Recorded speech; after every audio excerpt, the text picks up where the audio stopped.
siya. May secret affair kami ng office mate ko. Hindi ko matigilan kasi sobrang galing niya sa... Rocky's Secret Files. Secret Files. It's the kind of bleep you never knew existed. Kunwari inosente, pero boy naman pala. Rocky's Secret Files. Secret Files.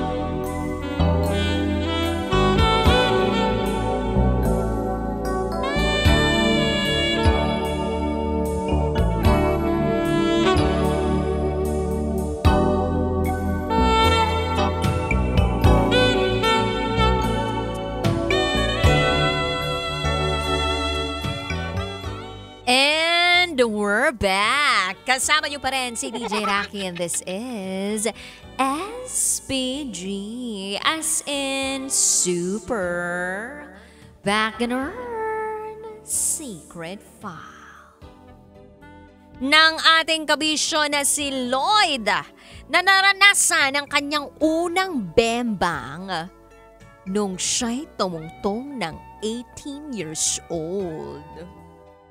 Legit na bembang to kasi nag-bar tapos may nalasing na babae tapos ang nag-initiate ng unang chok-chak chenes tulang dugets yung babae. Oh. So ang nangyari, may naka-score.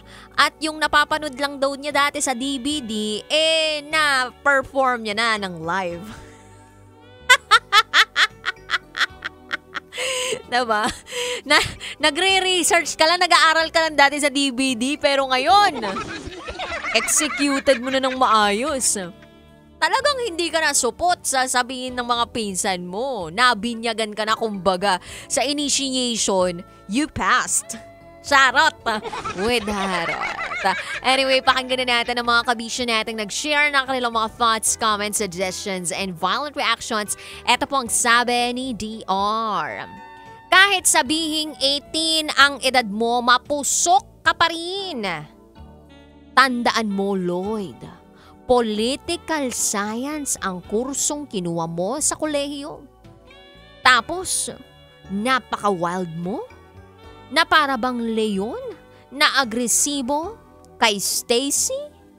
Nako, paktay ka niyan. Sana ibang course na lang ang iyong kinuha. Yung tipong inter-course. International course.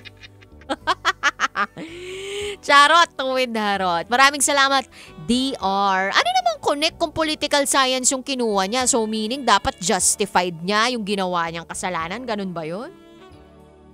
May consent naman ni. Anyway, eto naman ang sabi ng ating kabisyo na si Gilbert Vertudazo.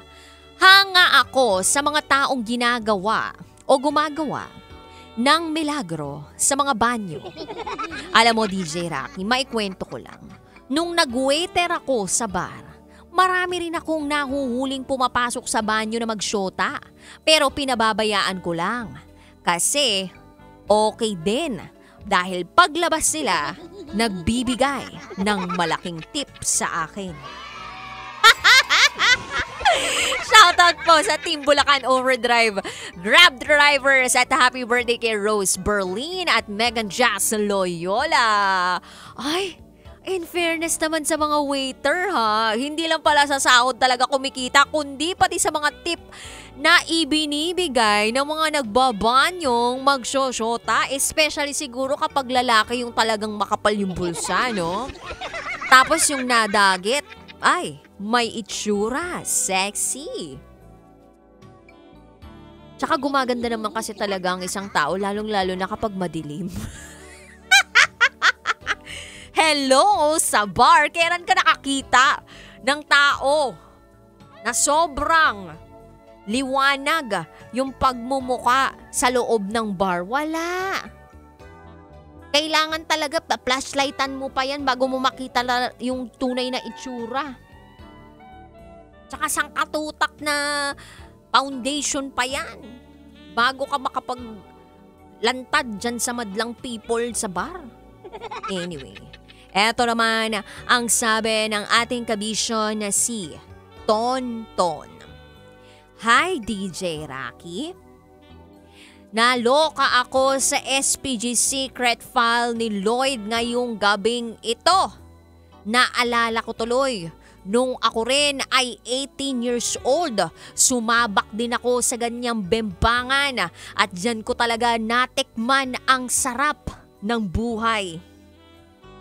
Yung pwede ka ring makabuhay dahil lang nangyari naging maaga akong tatay.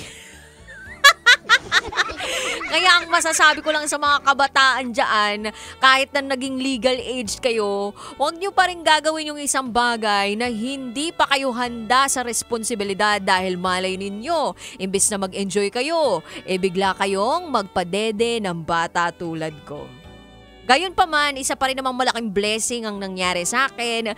Malaki na ngayon ang anak namin at may mga anak pa kaming iba. Pero, syempre, kami ay tunay naman na nagmamahala ng aking asawa na nakilala ko lang din sa isang bar. Pagdating sa ganyan, swertihan lang din naman. Hindi porke nakilala mo sa bar, ibig sabihin kayo'y magtatagal. Minsan talaga yung isa one night stand lang o yung iba naman tikim-tikim lang. Hindi man kayo ang magkatuluyan, at least kayo ang nagkatikiman. Charot with darot. Maraming salamat, Tonton, sa iyong nakakalokang komento sa ating SPG Secret Fall tonight. Ito naman ang sabi ni Sanchi. 18 years old ako. Pero ang naabutan ko ay pandemya kaya walang bar-bar. Sa loob lang talaga ng bahay at pa-tiktok-tiktok lang ako. Sa bagay, sad life din talaga yung mga nakaabot ng pandemya, no? Ang hirap gumalaw sa ganong klaseng sitwasyon. Feeling mo parang naging virtual lang ang realidad mo ng buhay. Pero ang maganda dyan, napagtagumpayan naman natin yung pandemya at nandito tayo ngayon sa mundong ito at tayo ay kasama pa rin ang ating mga mahal sa buhay. Anyway, ang dami pa pong nag-comment sa ating SPG Secret File tonight. At ito lang ang masasabi ko sa'yo, Sender Lloyd. Yung iyong pag-18 sa mundong ito ay isang napakalaking biyaya para sa'yo. Pero tatandaan mo, yung biyaya na yan ay dapat ginagamit sa tama. Kung yan ay malaki, hugis, jumbo, ginagamit dapat yan sa tamang lugar, tamang edad, tamang tao, at tamang pagkakataon. Tulad nga ng nasabi ng kanina ng ating SPG Secret Pal commenter. Siya, nag-enjoy siya, pero yun, bigla na lang siya naging tatay. So kung ayaw nyong magkaroon ng maagang responsibilidad sa ganyang edad, mag-isip-isip maigi. Pwede namang magdala ng kapote, 'di ba? Lalong-lalo na kapag naulan, kapag may basa, magkapote. Aksyon! Hindi dapat agad-agad sinusunggaban yan. Proteksyon bago aksyon. Tandaan mo na legal age doesn't always mean ready ka na sa lahat. Dahil ang pagiging adult, hindi lang tungkol sa first times, kundi sa responsibilidad. Kaya kung hindi ka pa handa sa magiging resulta, emotionally, physically, at kahit legally, ay, baka mamaya, yung birthday mo din, yan din ang maging death anniversary ng iyong reputation o ng iyong pagiging singlehood. Sabi pa dito ni Boy Pindot, magsuot ng kapote ngayong maulan. Taro!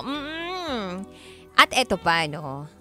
Ang hirap kaya sa panahon ngayon na may nakikilala ka lang sa isang bar tapos meron na agad bembangang magaganap, hindi mo alam may hatid siyang sakit sa iyo. Hindi lang pala kaligayahan yung hatid niya sa iyo, kundi kasakitan din, no? Delikado yan. Kahit na may consent, tapos kahit na nakainom, kahit siya nag-initiate, delikado yan. May chemistry kayo, oo.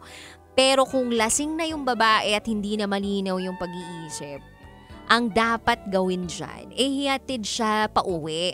Hindi sa cubicle ng banyo. Mas astig yung lalaking marunong humindi, lalo na kung ang kapalit ay respeto sa sarili at sa babae. Ay, sinasabi ko sa'yo, Sender Lloyd, mas maganda sana kung hinatid mo na lang siya pauwi, tapos pinakape mo siya, tapos nung nagising na siya, ayos na yung kanyang pakiramdam, o dun yun na lang sana ginawa, diba? Charot! With harot. At eto pa, kabisyo, hindi porke nakapag-flex ka na meron kang nabembang, hindi ka nasupot. Sabihin natin automatic legend ka na. Hindi. True manhood isn't measured by kung ilang beses kang nakipagbakbakan o nakipagbembangan sa loob ng banyo, kundi kung paano ka rumispeto sa babae kahit lasing na siya. At kung paano ka tumayo sa bawat desisyon mo. So, ang pagkalalaki ng isang tao ay hindi pa nasusukat sa performance kundi sa kanyang paninindigan. Kaya mas maganda na sa susunod na birthday mo, diploma ang hawak mo, hindi STI test result or STD test result or AIDS test result. Hindi.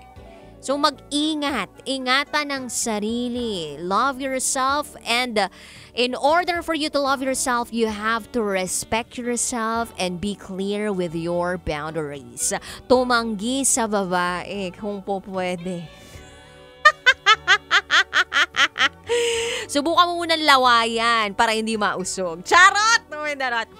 Anyway, Kavish, if you want to share secrets, share it to me, rakatera@gmail.com. I'm gonna say VRV as in bathroom break for top secrets. Kasama pa rin ang inyong basa princess, DJ Rakatera. At ikay nakatutok sa 90.7 Love Radio. Kailangan pa bang i-memorize yan? Basic. This is SPG, as in super. Back in our secret 5.